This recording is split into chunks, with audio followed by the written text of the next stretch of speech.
Hey, this is Anney and Samantha. And welcome to Stuff I've Never Told You, production of iHeartRadio.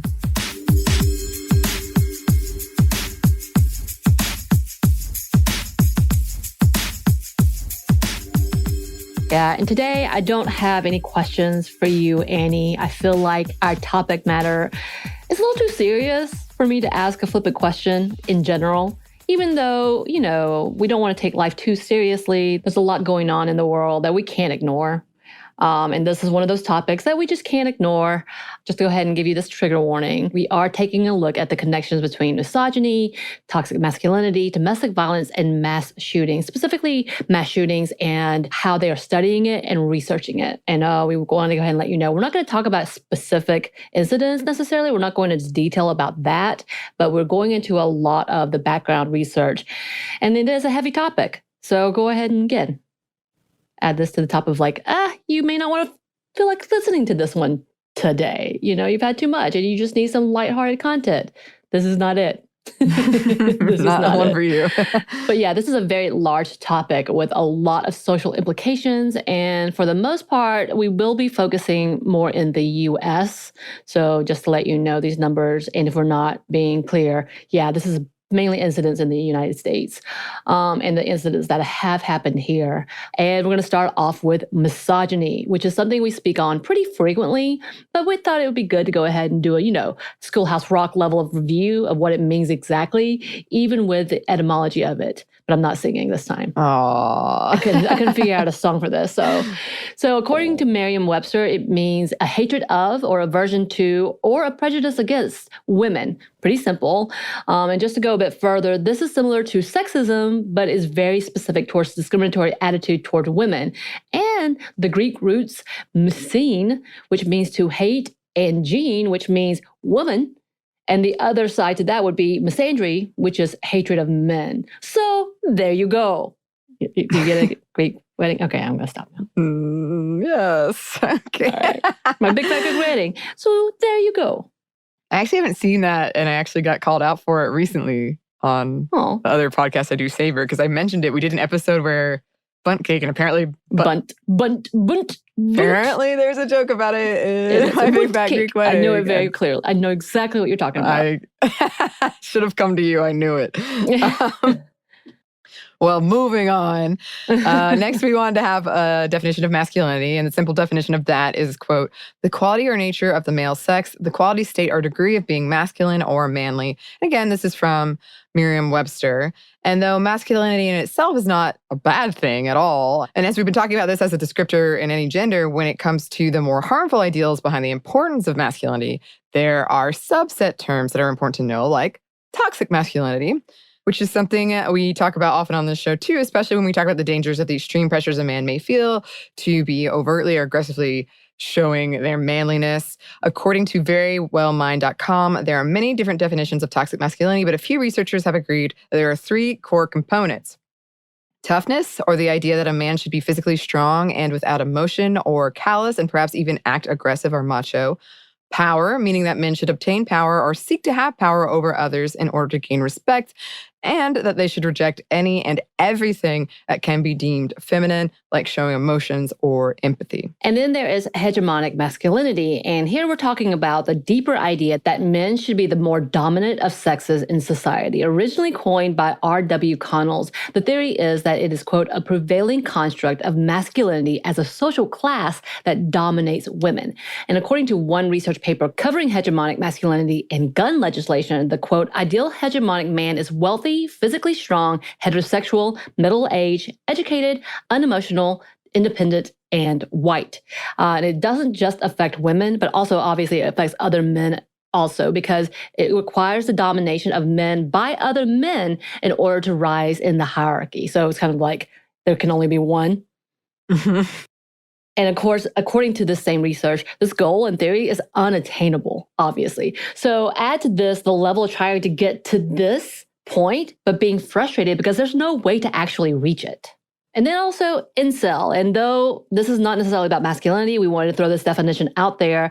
We did dedicate a whole episode about it. We are going to briefly mention specific incidents, or at least a little bit of the research that involves incels. So I wanted to get to the definition as a brush up for everyone. So But if you want to hear more about it and the culture, you should go listen to our episode. Mm-hmm. And according to Merriam-Webster, it is, quote, a person, usually a man, who regards himself as being involuntarily celibate and typically expresses extreme resentment and hostility toward those who are sexually active. And then for more focused definition to specific incidents, like we said, we're going to talk about later, this term is, quote, emerged from a Reddit group in which tens of thousands of users, most of them young men, commiserate about their lack of sexual activity, many of them placing the blame on women, and express rage at women denying them sex. And he frequently fantasized about violence. And then there is mass shooting. So we know this one may seem obvious, but there are many varying definitions and different statistics that are used to classify mass shootings. So here's a couple that will help with our discussion for the episode today. According to dictionary.com, it is a, quote, single incident involving the shooting with one or more firearms of a number of people, more than two, and typically a large number, especially when the victims are random. But not all organizations and statistics rely on these numbers. Many argue that it needs to be at least 4 victims and not 2. So some of the findings we talk about will be referring to that number as the definition. And we will talk about it a bit more, but with this definition, there are qualifications that are a part of what is considered a mass shooting. So according to one report by CNN, there's been at least 272 mass shootings this year. And according to Gun Violence Archive, that is a 40% increase from 2020 and a 65% jump from 2019. And CNN is defining mass shooting as 4 or more people who are shot, but that also doesn't include the actual shooter or perpetrator. And the numbers above, again, include all shootings that could include drive-by shootings and have shot at least 4 people. However, the statistics for every town for gun safety reports that because of the variation, once again, as we said earlier, of the definition of mass shootings, the counts differ from a range of dozen per year to 1 mass shooting per day. The numbers are all over the place, but it depends on different factors and their definitions. But for every town, they also may look at, quote, the high number of casualties and often extensive and horrific media coverage associated with them. And some even may talk about the fact that it was out of nowhere, as if it was a workplace shooting, or what happened with the Atlanta massacre, where he just drove through and it didn't happen at one place, but it was done by one person and with multiple victims. So there are a lot of arguments about these numbers. Yes. And because this organization is looking to make changes within federal and state policies, they also look into specific trends that are often associated with mass shootings, including perpetrated by someone who was legally prohibited from possessing a firearm, perpetrated by someone who displayed prior warning signs, intermingled with acts of domestic violence, and far deadlier when they involve assault weapons and high-capacity magazines. And with these trends and specified definition, the Everytown organization or website shows that there have been 240 mass shootings from 2009 to 2020, which includes the deaths of at least 1,363 people. So if we look at the perpetrators, not surprisingly, when we are talking about mass shooters, the majority of the perpetrators are white men. According to Statista.com, as of May of 2021, at least 53% of the perpetrators of mass shootings from 1982 to 2021 were white, while only 21% were committed by African Americans and only 8% respectively committed by Asian, Latino, or Native American populations. And according to the same site, men make up at least 96% of the shootings. Right. And yes, women are often the victims. More than half the women that die in gunshot are typically domestic violence related. Gun violence is the 5th leading death for women ages 18 to 44. American women are 16 times more likely to be killed by gun violence than any other developed nation. And yeah, this actually doesn't necessarily include femicide. And we've talked a little bit about this before. That's a whole other topic. It is included, but it's not just those numbers, if that makes sense. Again, this is not outside of the U.S., so the numbers are obviously much higher, and the types of killings are much higher. But specifically, we're looking at gun violence in the U.S. for these numbers. Right. And now, why are we talking about misogyny, toxic masculinity, and patriarchy in relation to mass shootings and gun violence? Well, because the studies show the links between them, and we cannot ignore that. And when looking more closely at some of the cases, studies have found that crimes such as domestic violence, harassing, stalking, and sexual violence often are linked to or have been a precedent to those who are most likely to commit mass shooting. I know we've seen that conversation playing out a lot recently. According to a Mother Jones report, they said that they have found many cases which show a history of, quote, incel-like ideals, as well as their hallmarks of the culture, which the perpetrators often, quote, voice their rage and revenge fantasies on against women online. And many of the victims were specifically targeted within these rants. Looking at some specific cases, they say the shooters in Tallahassee, Chicago, Orlando, Sutherland Springs, and elsewhere brutalized women long before their gun rampages, and that they often give off, quote, multiple behavioral warning signs that are observable to people around them. A majority do so starting months and even years before their attacks. Right. And this is where we talk about the Reddit showing a lot of this conversation happening, and they've been able to pinpoint a lot of the individuals within those organizations. And in each of these cases, there have been reports of domestic violence, overt threats of violence, harassing women, and one specific case was actually groping and inappropriate physical harassment. There had been many complaints where he had touched people inappropriately, and then they were on his target list. And then we know that recently an actual plot had been thwarted, but on his list were women that he felt had denied him and or had a list of women that he wanted to rape. And he actually had all of those weapons ready to go, but someone was able to catch the warning signs and prevent this from happening. But the fact that this does happen quite often is very alarming, even though unsurprising. And whether it is a loss of control over a marriage or relationship or feeling of rejection or humiliation, there is a link between the need to reassert some level of control and power that seem to play out in most of these deadly and violent situations. And it's not a stretch to see the effects of toxic and hegemonic masculinity within those who have committed such atrocities. When we talk about gun and gun culture, it is often steeped with masculine leanings, which can quickly turn to toxic and hegemonic masculine leanings. Right. In fact, one study showed how guns can actually be a symbol of hegemonic masculinity. In the study, researcher Angela Stroud interviewed men with concealed weapon licenses to analyze these ideas, and she found similar themes in their reasons. She breaks it down like this. Performance of masculinity, which includes the family defender, which is the top reason for gun ownership, and the, quote, aging male body, which is the idea that they never want to be victims. And if they feel they are, quote, lacking physical strength, a gun becomes the great equalizer. And that phrase, the great equalizer, may be familiar as it's been quoted within movies and media before, which may be part of the link as it's often portrayed in media as the hero fantasy, the save the day or get revenge fantasy. I had a really interesting conversation about this with some friends from Europe once where I think I've told this story before because it stands out to me so sharply, but we saw Inglourious Basterds together, and it was different seeing it in Europe for a lot of reasons. Oh, yeah. But one of them afterwards, they were like, you Americans and your gun violence in your movies, like, you won't show drugs or sex, but yeah, just kill all of these people and still, like, you're the hero of the story. Like, yeah, I guess so. It's bad. You right.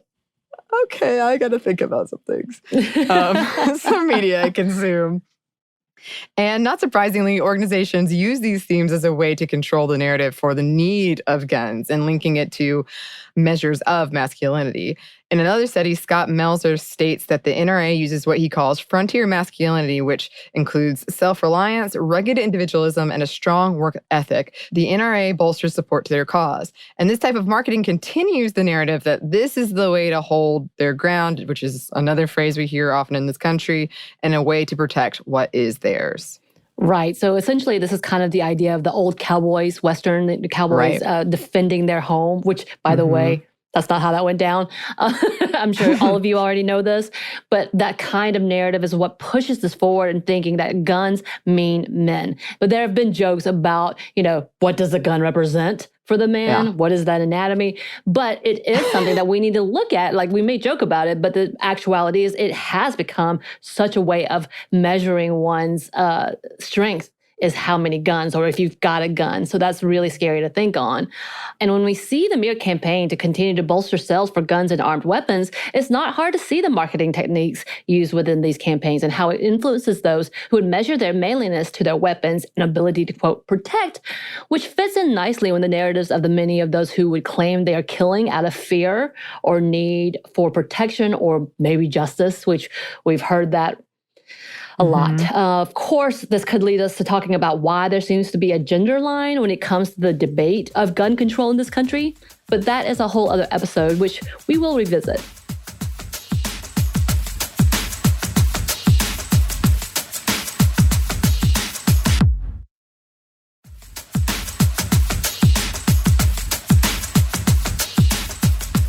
So how does all of this lead to mass shootings? Well, what we see when a perpetrator feels emasculated or wronged because of a loss of power is what can be known as aggrieved entitlement, which means these perpetrators feel wronged by the world and they transform that anger into revenge. And they believe that, quote, they can regain this through mass violence against the enemy or those whom they feel have wronged them, according to a study completed by Rachel Kalish and Michael Kimmel. And this specific study came from suicide by mass shooting. And so they went through this whole narrative, but this is what they were trying to bring out. It was like, oh, this is maybe a reason, and we need to look about this entitlement as well as masculinity. Right. And yeah, again, this is the result of feeling a loss of superiority and trying to regain power of control.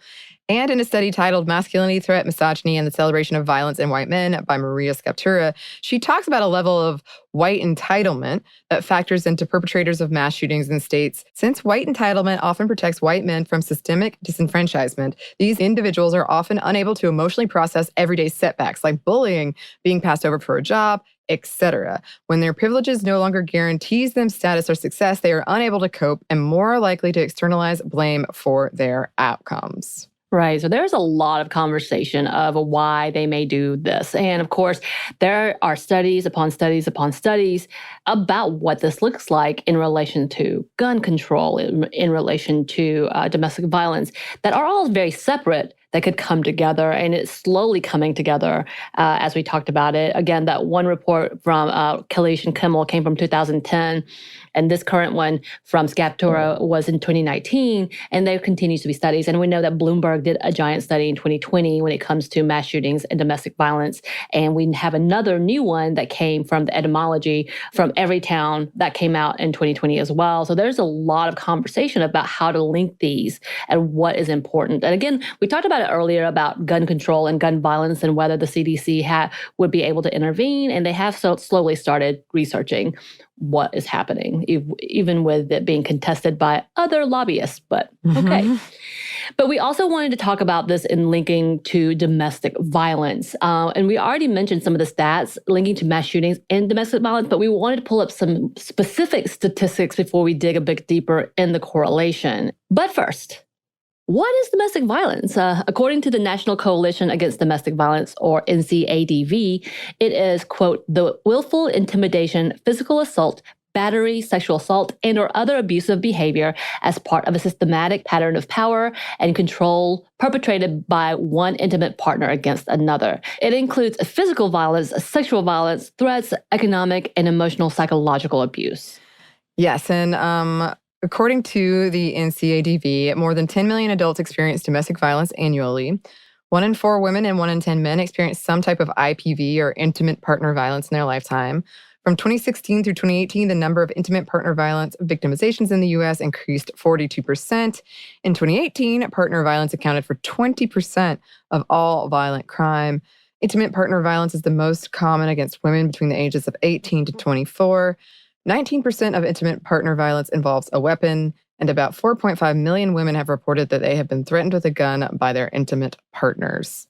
Right. And going specifically into intimate partner deaths within the statistics, the NCADV states 1 in 2 female murder victims and 1 in 13 male murder victims are killed by intimate partners. An abuser's access to firearm increases the risk of an intimate partner femicide by 400%. 65% of all murder-suicides are perpetrated by intimate partners. 96% of murder-suicide victims are female. Abusers who have access to firearms increase the risk of intimate partner femicide at least 5-fold. And when firearms have been used in the most severe abuse incidents, the risk increases to 41-fold. So pretty significantly. And while the overall rate of intimate partner has decreased, intimate partner femicide has increased in recent years, driven by an increase in intimate partner femicide committed with a firearm. So there's been a lot of conversation about what state and what legislation is actually doing something about trying to take away firearms and or at least getting some kind of control, because many of the states don't have strict policies for those who have been involved in domestic violence cases because of how often it gets dismissed, how often it gets taken back. So if they decide to dismiss charges or take back the charges, or even just timing. It takes time to even get these cases. It takes years. And then, of course, we've also seen those cases where I believe it was in Florida where the woman was in fear for her life. And because she couldn't get a TPO or a restraining order, rather, protective order, she went and took his guns and turned them into the police. And she got arrested for burglary. Right. So we have incidents like that makes it concerning. Yeah. Yes. And then we did want to talk about corollary victims who are family members or those close to the intimate partner somehow involved in the case, such as police officers or emergency personnel. A study of intimate partner homicides found 20% of victims were family members or friends of the abused partner, neighbors, persons who intervened, law enforcement responders, or bystanders. And a quarter of those victims are 17 years or younger. Within those numbers, half of the corollary victims were minors and family members.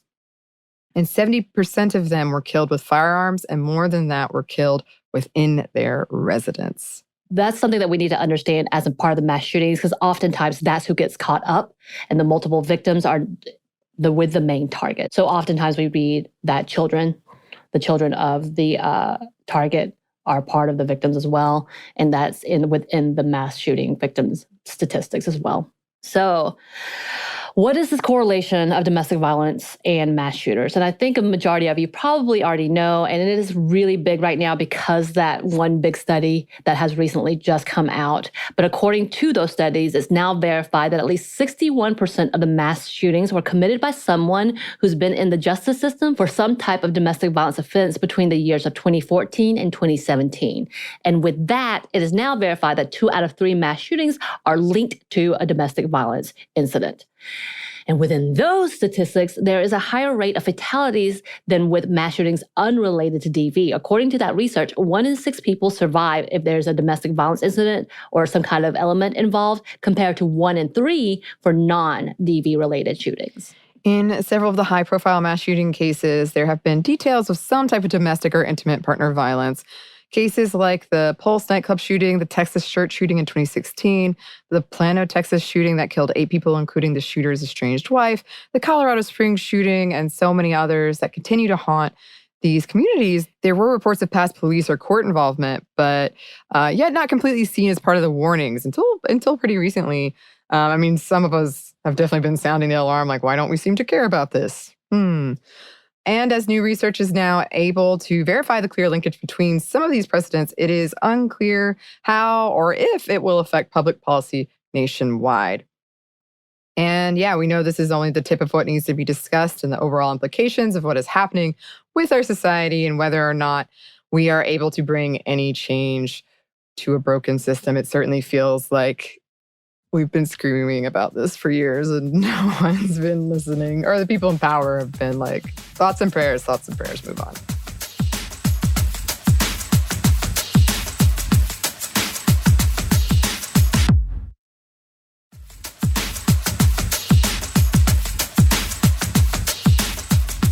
And as we talk about the links that happen within, of course, we talked about this with our QAnon episode and the insurrection episode that we did with Bridget, how we are seeing those who feel like power is being taken from them, using violence to come at them. And within that linkage, how many of them has some type of incident or with domestic violence or even incidents against abortion clinics and reproductive rights clinics. Right. Like, it's very obvious that there is a singular link between all of these studies and who is part of the problem, I guess, for the lack of better terms. And of course, again, we're not even talking about gun control laws. We're not even talking about the policies based on that. We're not talking about whether or not the Second Amendment has been affected here or should be affected here in these conversations. But what we're talking about is that there is a commonality that we have to address, and whether or not anybody's going to pay attention. Because yeah, it's not new, especially in the last 10 years. I think we've talked more and more about it overall. And it's not hard to see, especially if you've been with someone,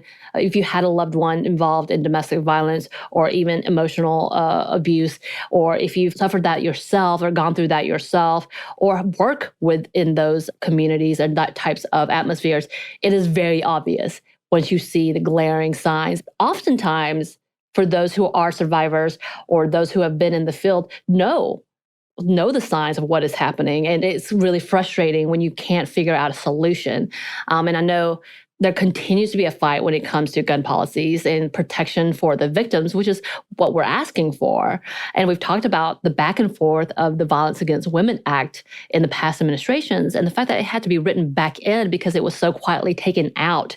And when we talk about funding to help survivors, there's so little that is actually being afforded to them and given to them as a resource. And the fact that we have to look at nonprofits that have to do fundraising because they don't get grants or enough of a grant to help, and that they are limited by being only able to help 20 women, when we just saw the stats of how many women are actual victims and or survivors.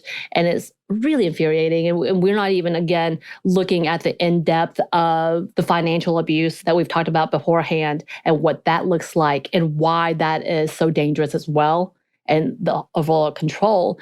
And yeah, we need to talk about whether we value masculinity, which can be typically more toxic under the guise of hegemonics, over the protections of individual citizens. And that's the question of what are we doing about the guns? Are we really, really looking at protecting, or are we really, really looking at profits and or a standard that is harmful for everyone? Because the overall idea that one should be dominating over another, that in itself is a threat.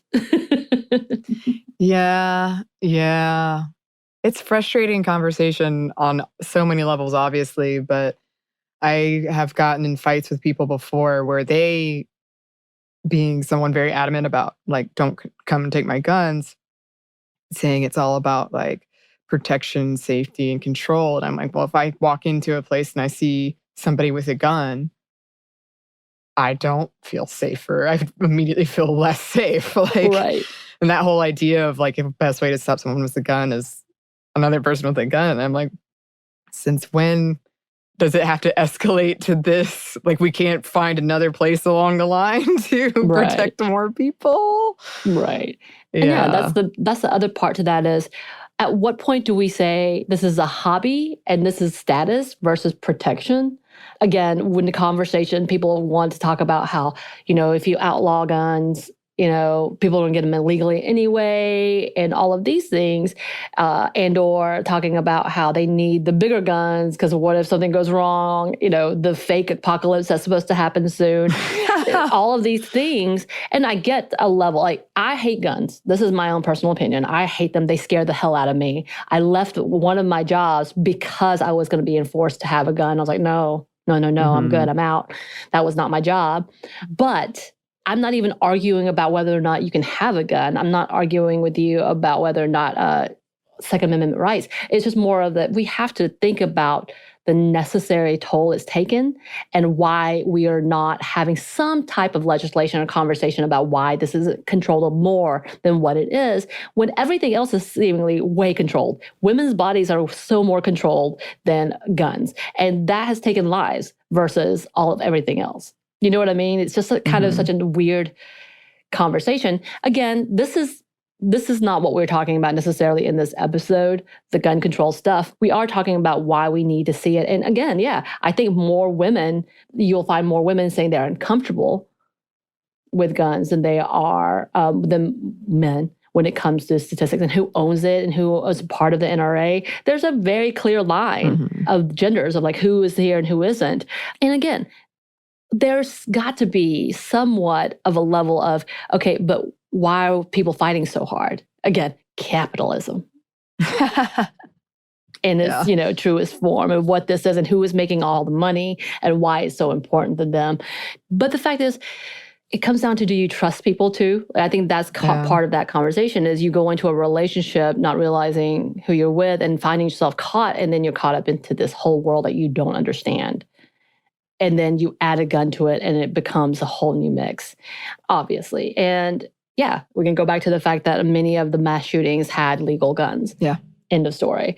And again, who is perpetuated by and who the demographics are, who are the actual shooters, and why that's important to look at in a system that doesn't police them very well, but they police other individuals really well, to the point that they are murdered for taking 2 steps outside the line. Yeah. And I mean, it's a lot to untangle, as you said at the top, Samantha, because there are so many issues here, but I think that we can't not talk about if there's multiple instances where that I could think of off the top of my head, where it's a dude being like, this one woman rejected me once and now I have to kill everyone and myself usually.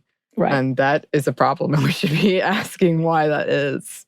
Exactly. And then also why we have to look at the fact that, women from 18 to 44 are probably going to die of a gunshot. Like, it's just kind of one of those, why is that? And again, the correlation seems to be getting more clear as more research is being done over who values what in our current state of being, and not much has changed. I know that there's a lot of outcry.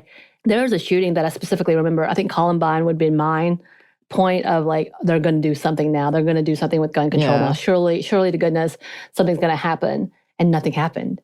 The Sandy Hook shooting was another one. I was like, oh my God, young children have been affected. Surely something's going to happen.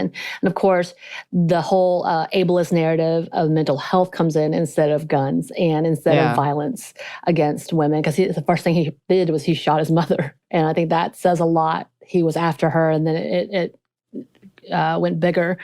But there needs that conversation of like, okay, let's not be ableist and just blame one thing, because that's something that you want to say is out of your control, and therefore couldn't happen normally, right? But the fact of the matter is he had access, and that's part of the problem, and that's part of that conversation that we don't have. And again, like those big points, I was like, something's going to happen, and it didn't, and it seems to continue to be that way. And that's the most frustrating part is, yes, these new statistics are alarming. But for people like us who have been in this industry, it's not shocking. We just now have actual verifiable numbers. Yeah. And it's like you said, whether or not we'll do anything about it. And that's a whole other, something we've talked about before, which was too much for this episode, but that whole like blame the mother thing.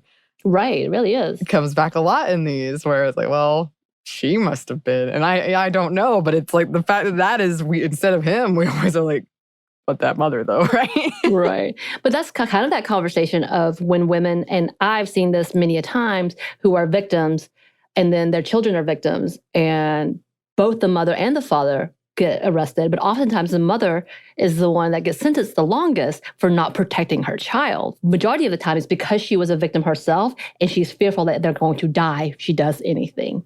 Like they are all going to die. And these are kind of that relevance of like, they do. This is what happens. They end up dying.